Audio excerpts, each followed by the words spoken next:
Well, hello there, and welcome to Tea Talk. I'm Lady O. I'm your host today, and I meet you every Sunday. So if you're new and this is your first Sunday, welcome. We're so happy to have you. And if you're not new, welcome back. We have an amazing show for you today. It's going to be so informative. It's something that we don't talk a lot about. Maybe once a year in October, we talk about breast cancer, but a lot has been going on.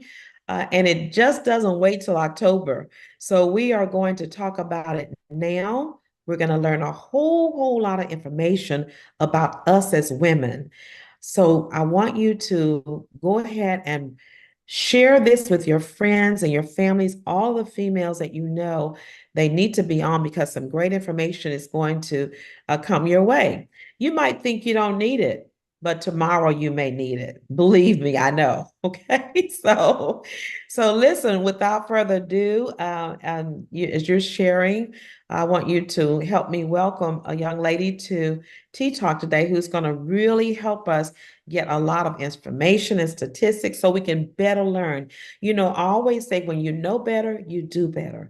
And the word of God says, "My people perish for lack of knowledge." So we're going to educate you today, inform you today, and just get you to where you can be empowered to be a better you in the future and to prevent. Breast cancer can be prevented, but once you get it, what do you do? Once a friend gets it, what do you do? So it may be coming your way in one of those forms. We want you to be ready. It's nothing to be afraid of. It's about being prepared to meet the challenge because you can win, right? All right. Well, without further ado, I want you to help me welcome my guest, Miss Chris Noble, to Tea Talk. Welcome, Chris. Hey, thank you. Thank you. I have to really, really thank you because I always talk in October. I I had know. 43 gigs in October. I I know. mean, I was talking, I look at people and go, did I tell you this? Because I know I've said it 5 times today. And Uh, so it's wonderful. I've been getting phone calls for people to asking me to come different times now next yes, month. And this is good because women are this information you need to know, and women are being diagnosed every day. So every let me day. tell you a little bit about Chris Noble. Okay. I attended the University of Houston, graduated with a degree in education, and I went to work in HISD. And Okay. I taught for 8 years at all Black schools. My Yes. first mentors were seasoned Black teachers and principals. So if you think Wow. back to who was your mentor, you Uh-huh. still remember. I don't care how old or how young, you remember those women. And so, Wow. I mean, they kind of set me on my path. I did Well, we leave have a lot teaching. in common then because that's There, my that's where field. you started. And I started in HISD, Yep. Black Middle School. Yep. I've been there. Yeah. So I've you've been been there. to several of them. So, and I've I've been been to to a some lot others of them. too. But so we have a And lot in common. exactly. And then one day I decided I needed to buy a house. And I Okay. could not buy a house with a master's degree, 8 years experience. I mean, we just didn't make any money as teachers. That's I was right. unmarried. I wanted to buy a house. So I left the teaching profession and I spent the next 15 years in the personnel business. Hmm. Uh, I worked for one company and then eventually I met a man. There's always a man in the All story. right. You met you a And man, huh? I met a All right man. I now. fell in love. You weren't gonna He meet had, him in a classroom, I wasn't going to meet him in unfortunately. classroom. Anyway, he had his own company and I went to work for him. And so I worked for him and finally the oil bust kind of put us out of business. Nobody needed any employees. So it kind of put us out of business. And so I decided because there were so many people needing computers that we should start a computer company. So in 1990, I founded the computer company. I owned it. He worked for me. So for You the go, next, girl. I love you it. got it. It's Well, Women's History I Month, so give us that history. That's a I strong I woman. did. I did. I mean, I went and but he was like that mentor again. I Okay, had another mentor and he was happy with me being the owner. He mhm, wanted me to succeed. I good. was approached by some folks in the city of Bel Air asking me to run for office. And I told him, I can't run for office. I don't know how to do that. He said, well, I think being on the city council is like making decisions, and you make good decisions, Chris, so you could probably do this. And I Right. said, but Mike, I can't do that because you have to speak in public. I can't, I don't speak in public. Oh my goodness. So he How says to funny. me, he says to me, Chris, sometimes you just have to do what you fear most. Oh wow. And so I said, okay. So I was on the city council for 4 years. The first two, I barely said a word. The second two, you could not shut me up. And I've been talking ever since. Anyway, I was only I on the bill love at it. the city council, but he And you've taught been me. speaking ever since. I've Once been you got talking, that I speaking haven't shut career out up of the way, since look then. at now what you're speaking for women with breast cancer. Exactly. Exactly. I mean, Wow. So how did you we come to the rose? That so we had our business for 25 years. My uh-huh. husband passed away in 2012. Now, he Okay. and I had been talking about retiring, but he didn't know what he was going to do. I knew I was going to go maybe work for some nonprofit somewhere. I didn't know exactly, but I knew I'd go somewhere. Well, when he passed away, I didn't have to worry about what he was going to do. And Yeah. so I closed our business and I retired for 6 weeks. I love it. 6 weeks, huh? 6 weeks. And I put a hit list together of three nonprofit organizations that I thought I could be passionate about their mission. And one was the Houston Area Women's Center, one Hmm. was Crime Stoppers, and one was the Rose. And I knew the executive directors of all of those organizations. I had been getting my mammogram done at the Rose by that time about 20 years. Oh, wow. So I I didn't know interviewed they were with, that old. Okay, go ahead. yes, and I interviewed with all three of them. No one had a job for me. No But one. Dorothy Gibbons, CEO of the Rose, said, come to work for me and we'll figure out what you're going to do. Oh, So I my. began, yes. I mean, yeah, who does that? I know And that was God. I'm thinking a God yeah, thing because that was only God God. can Oh, open yeah, a door yeah. like Hang that. on, I got Wow. anyway. So the Rose has been, let me finish my little piece and then I'll talk to you about the Go Rose. ahead. Anyway, So she I told you was to at the come on. She'd find something yes, for you to do we because she find wanted you on board. we find something for me to do. So I started, I was going out and reading stuff, and I heard the terrible statistics for Black women and breast cancer. Right. And I said to myself, I know what I'm going to do. I'm going to start our initiative in the Black community because I know this. This is my roots. Right. These ladies were tapping me on the shoulder. You know us. Come help us. And Hmm. so that's how we started. And I wanted to start this initiative, and I kind of knew what I wanted to do. And one day I met a sisters network luncheon, and there's this beautiful Black woman across the table from me. She Hmm. knew everyone, and everyone knew her. Her Okay. name is Kim Roxy with Lamique Beauty. And Okay. Kim Oh, I became know my, Kim. Kim. Oh, I love Kim, Kim. Yes, ma'am. She does my makeup. there you go. And Yeah. Kim became my partner in good. Okay. And I did not know that her mom had been diagnosed by us at a mobile day at her dad's church. Oh, So wow. there was a huge connection. So Kim and I have probably, in our efforts together, raised about a $500,000 for the Rose. Wow. Yes, we had some events and we did some stuff like that, and raised lots of awareness. So Kim is to this day is my partner in good. And Yes. in 2014, her mom did pass away from breast cancer. And I told her, Kim, I could never take her place, but whenever you need a mom, I'm Yeah. there. I became mom. So I am Oh, mom.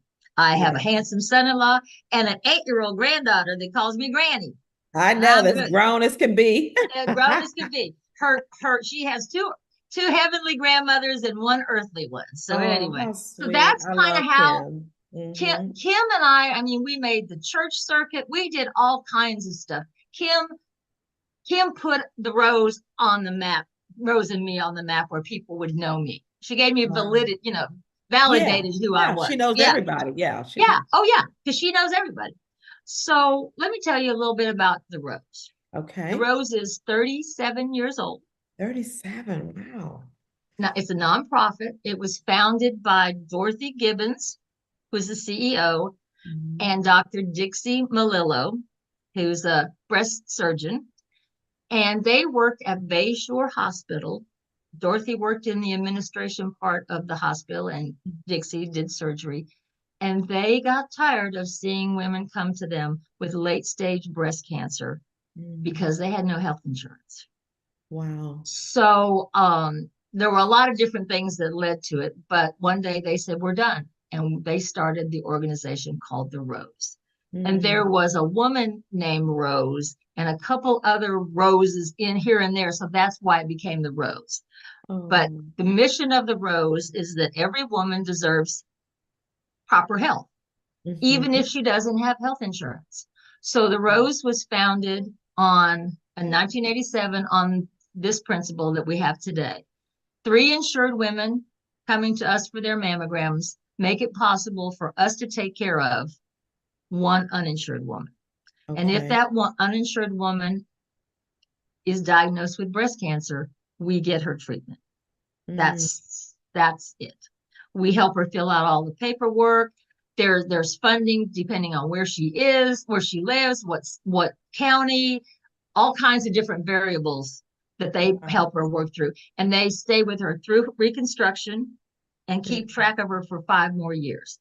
So it's a Wow. the insured women that come to us are giving these women huge, huge blessings. We have a $15 million budget. Mhm. Some of Wow. that is some and over 100 employees. We have a fleet of 5 motor coaches that one of those motor coaches is housed in Lufkin because the women in Centerville, Texas have nowhere to go to get a mammogram. So that bus can go there. So it's housed there versus being housed here. Mm-hmm. And the others are here. They don't go out on weekends. They go to companies. They go to a lot of schools because the woman is there. So you don't necessarily have any no shows because we got to have about 40 women coming to pay for it because it's a huge motor coach. We have Wow. five of those. It's a beautiful picture to see them because I know that all of them are out there saving lives. Those coaches are saving Right. lives. And we have two brick and mortar locations. Our home office is at 45 and Fuquay, just about at the Beltway. Okay. Yeah. And our other office is in the gallery actually is in Bel Air. It's at the Loop and Bel Air Boulevard. The Loop and Bel Okay. Air. Okay. So just Bel Air. inside the Loop. Right. And we on most years we mammogram about 40,000 women. 40,000. Wow. 40,000 women. And That's somewhere a lot. between somewhere between 7 and 10,000 uninsured women are seen by us. We do screening mammograms. We do diagnostic mammograms, ultrasounds, biopsies. We do have a bone density machine in Mhm. both locations, so we do that as well. We don't do a lot of that, but we have that. And we save women's lives. Wow. And I That's what I was spend going to my, ask you. Yeah, yeah, so, do you have any no idea about how many are diagnosed I and do. the You ones are saved? these are generalizations. Yeah, by Usually it's general about approximately. 400 women a year Wow. out of the 40. So that's what I tell women, just because you get a mammogram, then I mean you got a better chance of not, you Right. know, Right. of Right. not having it. But yeah, about 400, and it's usually split pretty much even, insured and uninsured. Sometimes there's more uninsured, but for the most part. And we work with organizations who help women that are going through breast cancer treatment. Angels Surviving Cancer, Survive Her, Reconstruction of a Survivor, Sisters Network. We work with Wow. all of those kinds of folks. We Now, these other nonprofits that help yeah, women they just out, tell yeah. so Um there are other Other nonprofits that they can nonprofits go that we to. can call I on. think that's one of the things that people don't know too, is that if they don't have insurance, or if they don't, there are other places that you can go, That because you I think yeah, about the fact that I'm blessed that I have insurance, but I see so many people that don't have insurance, and even can't afford me. Well, I can't even afford the Obamacare, is what they call it. It's expensive. So, Yes. Well, when I was growing up, when we were growing up, I should say, right, there was 4 or 5 insurance companies and they have 4 or 5 plans. right, Now there's hundreds of insurance companies with hundreds of plans, and you think you're buying yourself some good insurance because you can afford it. But the right. way you can afford it is you got a seven or a $10,000 deductible. Wow, So if you come in and you can get your mammogram, because by law every insurance has to provide a screening mammogram. right, Anything past that is out of your deductible. right. Which could So cost you, I can just 7 only grand. imagine how much it would Yeah, what cost it would just cost. Now to have that. our screening mammogram, I mean our diagnostic mammograms, ultrasounds are around $700 or $800. Just depends how many pictures Just they to got to get the take. diagnosis. Yeah. And And then then once you biopsy get the costs more. diagnosis, then you got to go in for other things that go Right. along with it. Right. And it could take a year, so a year's worth of doctors and Yes. treatments could cost Most you of it is a year. probably, Most of it is a year. uh, One day, it was 2016, I get a call from Dorothy Gibbons, the CEO, and she says, "We just diagnosed a young Black woman in her late 20s, 2 kids living in a shelter.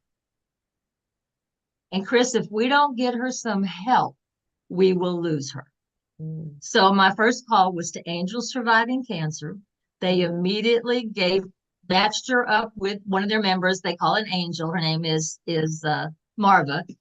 And Marva was there whenever Vanessa needed anything. She needed somebody to pick up the kids. She yeah. needed food. She needed whatever, or just to talk to her because Marva had been through breast cancer.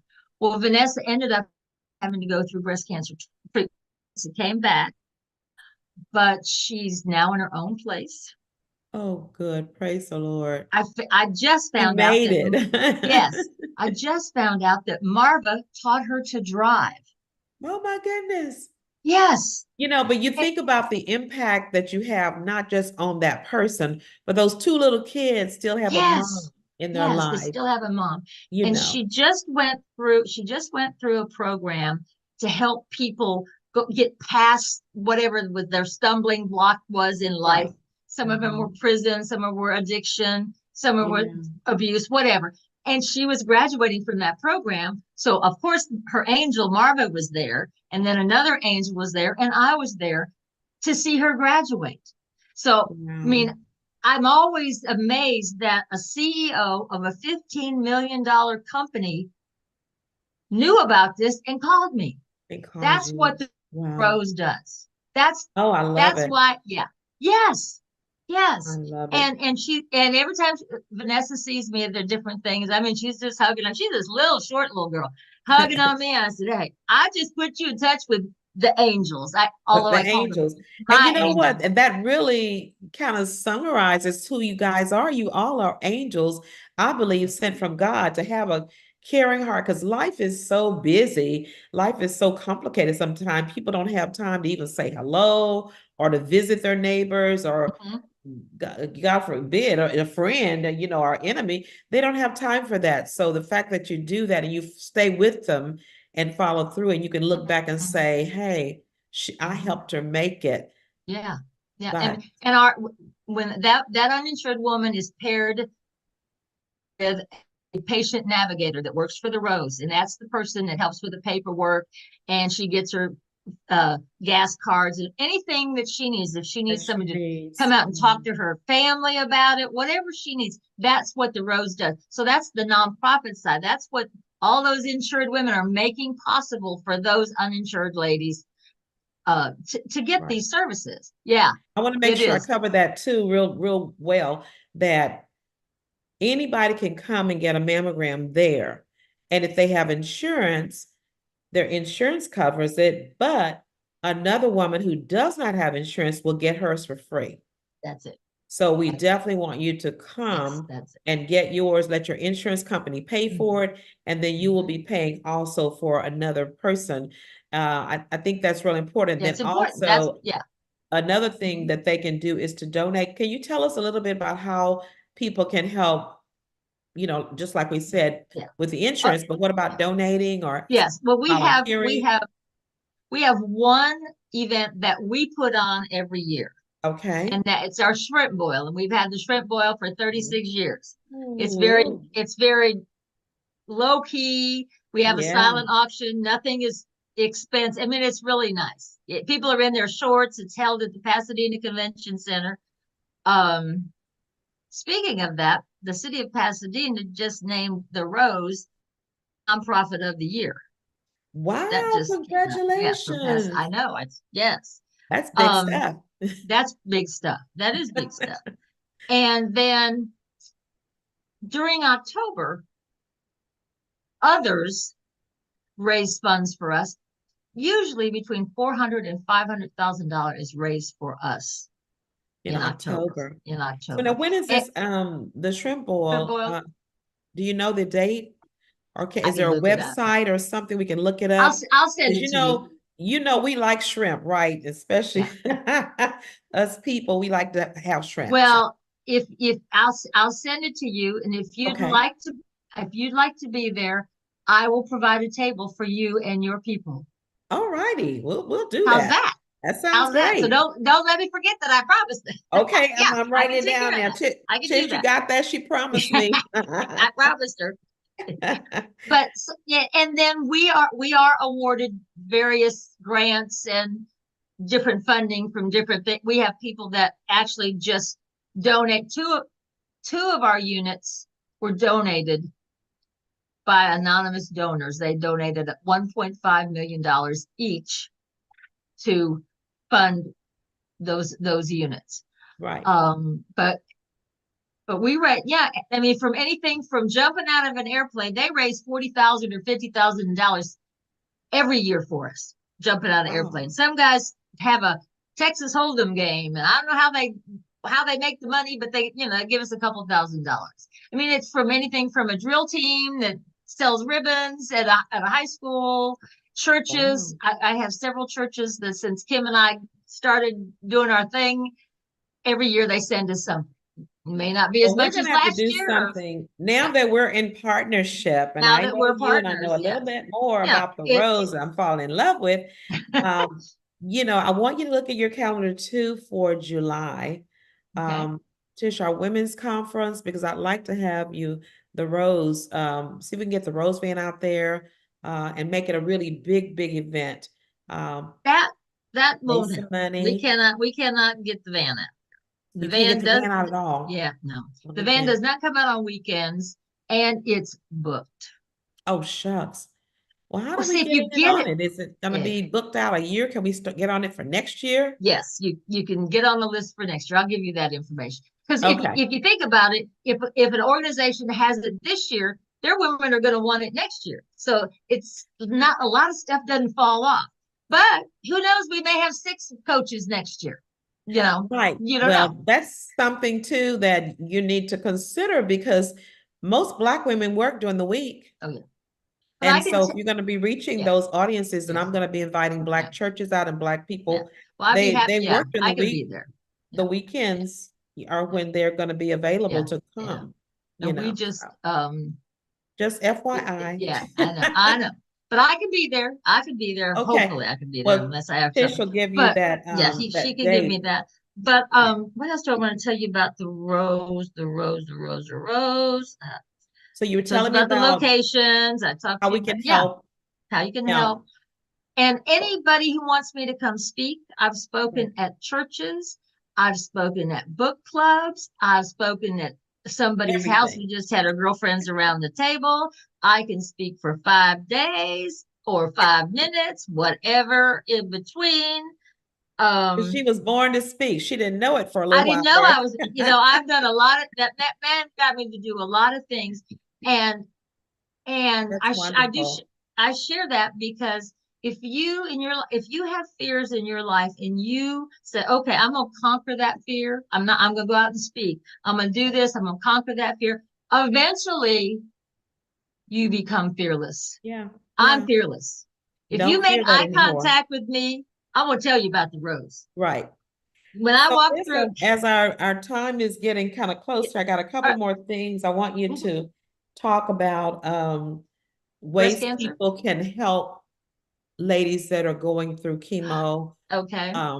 People are always asking, wanting to know things to do, and maybe you can give some, some things to say and not to say to be helpful. And I know your organization does some of those things, so we want to Hmm. talk about those too when we get ready to close out. We want to close out with giving Yeah, that'd information be good. on, yeah, Let me how. let me just give you a few statistics. Okay, yeah, give me Yeah, those a few statistics. Yeah. statistics. Um, well, breast cancer is the number two killer of women. Number Number two. one is heart attack. Wow. Number two killer. Nationally, Black women die 40% more than any other group. It is not because they're Black. It's not a Mm-hmm. racial thing. It's because they get diagnosed late. It's Mm-hmm. the late diagnosis more than Okay. anything. The Right. fear of it, really. And Right. then in Houston, Texas, that number changes to 50. Every other woman in Houston that dies of breast cancer is Black.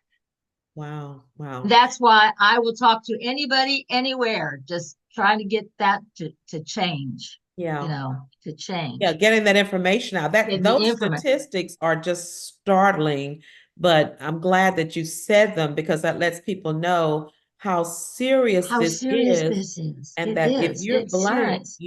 you have to look at the It's, fact that yeah. I mean, 50% of people that you know and that are you, if they get breast cancer, they're going to be dying if they're in Houston. And I think mhm. another thing is insurance. Was the lack of Well, knowledge.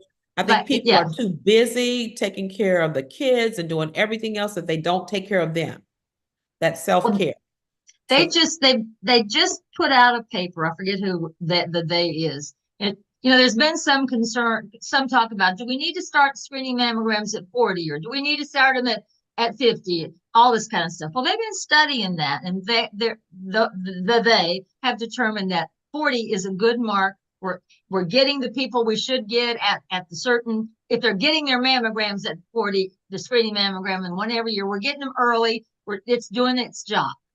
The right. problem is 50%, I couldn't believe this, 50% of the women who have health insurance who are 40 years or older do not go get an annual mammogram.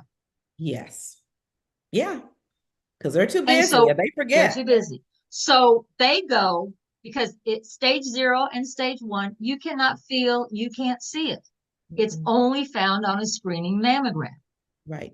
So you're not going to know you have stage 0 and stage 1 unless you're getting that screening mammogram. And sometimes it gets missed because it starts after, and now it has 11 months before you come back. But for the most part, Mm. but it just, to me, it makes no sense. I mean, sometimes I say, okay, if I know a Mack truck is headed to you, do But you they want don't me to know. push you out of the way? They They don't don't know get and they that. don't think it's going to happen to them. I think that's Exactly. what it is. They Yeah, don't it think it's going is. to happen to them, Somebody else. and it's going to be happening to somebody else. And also, I think that for Black women, is that we're just so busy taking care of everybody else. Everybody else. We Yes, don't have the yes. support system and we don't do self-care. And one of the even better things that I'm finding out here, even recently, that women don't examine their own breast. Yeah, don't They even. may do a mammogram once a year and depend on the doctor to get it, but you have to know how to and be Mhm. comfortable with feeling what feels your breast normally What feels. normal? Yeah. Just like you Mhm. rubbing your arm, this is where Right. your arm That's feels. normal. But if you Yeah. do that often, you're going to know one day, wait a minute, that doesn't feel right. Right. But I think that's Yeah. another reason, That's another one. That's another yeah, that reason. we don't examine our own breast. And we know better because they used to tell us when this first came out, when you're in the shower, raise Yes. your hand up Yes. and rub around this and raise your hand up and do this right here every time you shower. And then one day, if you find something that doesn't seem like it does the day before and the day before, then you need to definitely go check it out along with the yearly, because I don't know how fast they grow, but I know that they can be not detected. And seems like by the time they do feel it, and they can feel it with their hands, that it's already stage 2, stage 3, stage 4. Is what stages do you typically find in most of your ones that you find? Do you Is there statistics on that? Well, in the last, let me see, this is one. In the last 7 years at the Rose, Mhm. every woman who has been diagnosed by us at stage 4 was uninsured. They didn't come until stage 4? Yeah. Well, they were uninsured. Okay. Every woman we diagnosed at stage 4 was uninsured. So we Uninsured. didn't get her at 0, 1, 2, 3. That's when, and then there's a theory, false saying that if I don't have it in my family, I don't have to worry. I know. 85% of those women diagnosed don't have it in their family. They That's are the first ones. right, right, right. They're the And first I've been doing ones. some research about it, and I found out a couple of things too that can contribute to it. And one of them is the deodorant that we use that has that Yes. aluminum in it, Mhm. and that we shave our arms, we put it under there real thick and so forth, and it's getting right into the ducts. And of course, for Black people, some of the foods we eat from bad animals. We're buying this cheap meat that's really from and ground meat and stuff that has all kind of carcinogens in them. And we love meat and we love the chickens that are full of hormones. So there's so many other factors that Mhm. contribute to it as well. And then of course the stress. If you're highly, Mhm. highly stressed, that Yep. makes you secrete certain things that cause Yes. cancer. Yep. So that bad combination of not taking care of yourself and stress, eating poorly, living in places where the oxygen is bad and crime ridden and those kind of things are all a combination that makes your breast Yep. cancer more easily to Yes. multiply, I Right. should say, Right. Right. about that. But Well, like I said, I work primarily in the Black community. So mhm, last October, I was invited to speak to two schools that I knew were predominantly Hispanic. So I mhm, thought I probably needed to get some of their statistics. So this right. is the one that I remember. Okay. Latino Hispanic women living in the United States have a 20% greater chance of getting breast cancer than their counterparts back in their home country. Wow. I wonder why is that? Food, Mm-hmm. Mm-hmm. air quality, Yep. what Stress. they breathe, Mhm. stress. I mean, in Guatemala or Honduras, they don't all have cars. Yeah, right. But And so, yeah, that's it. The other yeah. one was the exercises that we want to stay in the house with air condition and we don't get rid of the toxins through sweating. So we don't Mhm. exercise, we don't walk. Everything is sedentary. We got air conditioning in the car where we work at the house. Mhm. So the air filtration is not really Mhm. that good. Mhm. So we need to get outside. And when they're living in Honduras and places like that, they're outside. They're They walk outside. everywhere, Or ride a bike. Yeah. ride I a mean, bike, they're their getting the environment is exercise. much more pristine than ours, much more. Yes. And I mean, that was the one that was so telling to me, Yes. and we're not, we don't ask any other country. China's a good one. When they send their products to us, they're not tested. No, We they're don't not. test them. They don't test them. They don't have No. an EPA or anybody over there to test them. So you don't know what they put in that tablecloth to make it wrinkle proof. That's right. That's You the don't know. I'm Teflon not saying pans. there is some, but No, but I'm you just saying don't know. Teflon pans. I mean, all Yeah, of those you don't know. chemicals that we eat, we don't want it to stick to the pan, but the chemicals coming up out of that food Mhm. gets into I our mean, food. yeah, And so it's a lot. And so we it just is a need to lot, research. But and yeah, but I wanted to thank you for those statistics and yeah. giving us those things. We're going to come back and talk about some ways that people can help people who are going through chemotherapy with their children, with themselves. How can you help? What things Mhm. can you say? What can you do to help? Before we do that, I wanted to share with you a video with my audience, a video that I watched, and it has a young lady who was just diagnosed, and that's what's gotten so bad about it. They're not older women. These people that I've seen in their 20s, 30s, and 40s, they have little kids. So let's hear. Sister Tish, can you roll that video for the new diagnosis for the lady who works with CNN?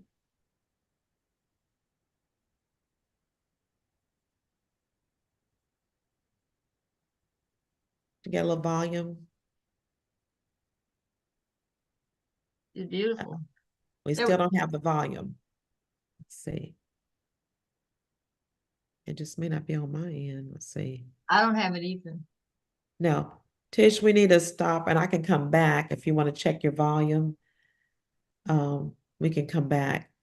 But anyway, that's a picture of her and her name is it Sidner? I wrote it down. Sarah, yes, Sarah Seidner, Sidner. Yes. Seidner. Well, Okay. yeah. While we're waiting on that, we are seeing so many women in their 20s and 30s being diagnosed.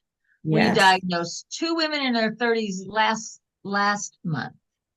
Mm, It's usually one or two every month, and right. they're being diagnosed at a later stage because they're not getting the opportunity to have a screening mammogram where it's caught at 0 and 1. So they're at a higher stage. I heard of one yesterday. She's stage 3, triple negative, one of the hardest ones to take care of.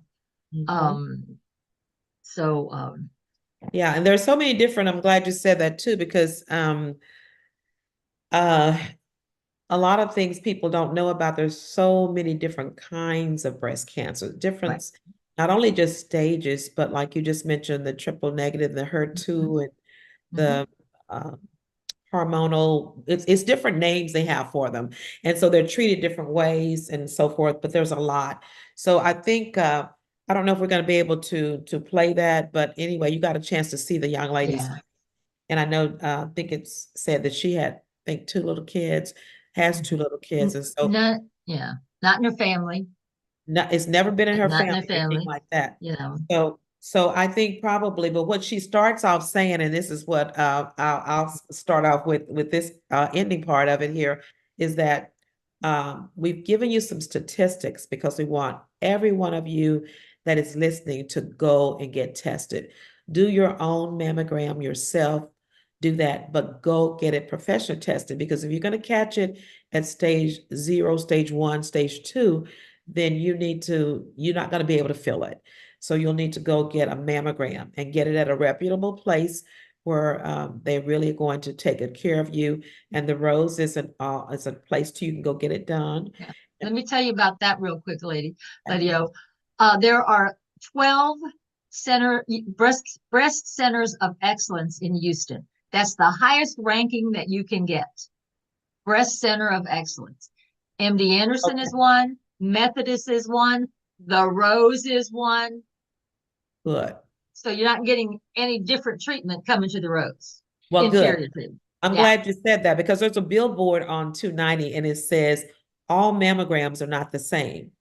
And I know that myself because over the years I've been to different ones, and I can tell you definitely, um, Memorial Hermann is one excellent, and MD Anderson, of course, is the top Right. one, but they're not all the same.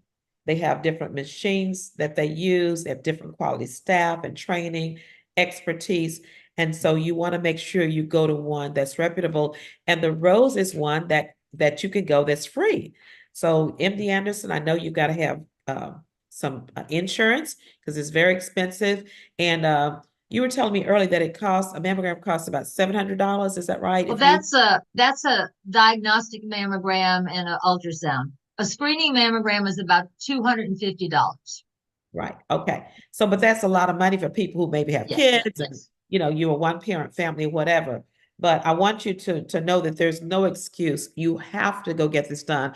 You have to speak up. You have to be your best advocate because time is of essence. If you don't do it early enough, then it can be too late where you really can't. The help is there, but your body is in a state that they really have to really do extra help, hard things to do, which makes it worse on your body that you'll even survive because you waited so long. But listen, so Sarah Sider is her name from CNN. Look her up on the YouTube, and because I'd like for you to hear her testimony. When you hear it, you're going to be reminded of the one that I'm about to give you. And she starts off in saying that she says, "Think of 8 of your friends." She had 8 fingers. Think of 8 of your friends. She said, and give them all a name. Name them. And she said, each one out of 8 out of one out of eight of those friends will have breast cancer, and will be diagnosed and go through chemotherapy and those kind of things. And she said, and I've known the statistics, she said, but I never thought it would be me. She said, well, out of those eight friends, I am the one friend that was diagnosed. So that's what my announcement to you is today. I am the one out of my eight friends that was diagnosed. I was diagnosed here recently. And so the things I'm telling you about are things that I'm learning. I'll be giving some more as I go on through the chemo and the things like that, I will be updating you because what I want to share with you is what I learned. I want to share. I have good insurance, I have good doctors and so forth, and I have the good Lord, which is the best doctor. And I know it's going to be a long journey, but I have family and friends to support me, and I have my faith in God that I'm going to make it through this. So I'm going to be sharing with you everything that I get to know. That's why I was bringing in the roles and the things that can help you, because the reality is we have to help each other. But you got to come out of not wanting to do anything, or not being your best your own advocate. You have to come on and step up and do some things for yourself to make sure that and the thing about it is too, when you have breast cancer, it affects not only you, it affects your family, your children, your husband, whatever. So if you're alive, then that affects them. That keeps the family going good and not having to go through the turmoil of losing you. So do that for yourself and for your family. But I wanted you all to know that, uh, and a lot of people have asked, well, what can I do to help? Or those kind of things. Well, like I said, when people are first diagnosed, they don't know what you need to tell you to help them with. They don't have a lot of answers because there are so many doctors you have to go to. For the last month, I've been going to so many different doctors that's on my team, and each one of them will give you, tests, all these tests, because they're trying to learn out what it is you have and how best to treat it. So you'll have, someone who's going to do the medical oncologist who will actually give you the chemo and those kind of things reports, and then you'll have your radiation therapy if you do that. You're going to have your surgeon if you're going to do surgery. So there's so many doctors that you talk to, and I'm going to MD Anderson, so they have a team of people and they get together and decide what the best treatment is for me and for my particular cancer and stage and so forth. So I'm just at that stage, and I will be starting the chemo next week. So keep me in your prayers. Like I told my church, I said, I don't need any scary Christians. I need some strong warriors who can pray and encourage me. And those are the things, you don't even know you have it. That's why I said, people said, well, you're blessed because you know you have it and you can do something about it. So many of us around here may have it and think, oh, poor you may have it too. You just don't know yet. And that's the sad thing about it, is because by the time you find out, it may be too late. So I'm asking everybody that's listening to me to please promise me you'll go get a mammogram, go to the Rose. They'll take good care of you. If you can't get over there, then find a place. We've given you two that we know that's reputable. There are others, but those two I know for sure. Memorial Hermann was the first person that diagnosed me. And the thing about it is, once you get diagnosed, then they go and take another mammogram and another one to compare and to do. So it's a lot that goes on. It's taken me almost a whole month to go through all of the training and the teaching and the information. And so now I'm ready to make that decision and start next week. So pray for me, and I'll keep you abreast as I go along the way. Okay. So let's see if there was anything you wanted to say about how people can help, ways they can help, like running errands or. Yes, running errands. I think that the biggest thing is asking, how can I help? Right, What right. can I do to help? Rather than, how, what did they do to you today? Yeah, Is your hair starting to fall? And they're asking these questions. yeah. Don't ask questions It's about the don't ask treatment of that sort of, cancer. how can, yeah, how can I help you? Can I go put some gas in your car? Do you need me to fix something up at the grocery store? Those are things that women are going to need. Maybe not the first day, but as your treatment progresses, it's You're going to an need it. accumulation of Exactly. I and so remember. Yeah, ask. That's a good one because I remember when I had cancer 25 years ago, the church was so wonderful. So it's so great to have a great church and First Metropolitan Church come out and visit us. If you don't have a church home, we'll take good care of you. It's nothing like having a church family because I had two Yes. boys, one in middle school, one in high school at that time, and the two of the my armor bearers. One took adopted one boy, one so they took them football game, football practice, go here, go there, bring food, and so forth, and things like that. Help clean up, come over and clean up the dishes or something like that. Run an errand. Can I help you with your bills? Just doing a little light cleanup around the house and Hmm. stuff like that that makes a person. I had a lady bring to me the other day, dear friends, and we've been going out for spa treatments for years for my birthday. And of course, we kind of went our different ways. And so the other day, Erica, the doorbell rang and she had a card at the door, and the card was from the other two, from Jay and Diana. And they say, "Hey, go pamper yourself. Here's a $300 gift card." So things like that, you don't need to come in, you don't need to ask all these questions, what's going on is really not your business. If they want you to know, they'll tell you. They'll tell you. And they got enough people to tell. After I get to telling I have a huge family, when I get to explain to all my four kids and all of that, I'm tired of saying the same thing over and Right. over again. So just ask what you can do and do some things. And the main thing is just be normal and be prayerful. And so that's it. So thank you so much for coming on today. I know we may have gone over a little bit, Tish. I'm not sure, but No, I uh, think we got a minute. we got a minute. I Okay. Well, think you we want got to a say minute. anything? Okay. You let me know whatever I can do for you. Okay. Anywhere you need me, you got me. We Okay, are, we're gonna see you again. yep, you The got me. women's conference, we got October, and then we got, of course, that shrimp boil. I haven't forgotten. Yep, the shrimp boil. Don't forget that I told Lady O she's coming to the shrimp boil. Okay. All right. Thank you so much for coming on Tea Talk. You've been very, very helpful. And I know with what we said today, it's gonna just save the lives of Let's so save many women. somebody's, yeah, We're save going some to save lives. it. Yep, So go out, save yep, a friend, share this information with a friend, and that way you're saving another life. Okay. yes, Love you yes. guys. And we'll see you next week at 3 for Tea Talk with Lady O. Bye bye for now. Bye.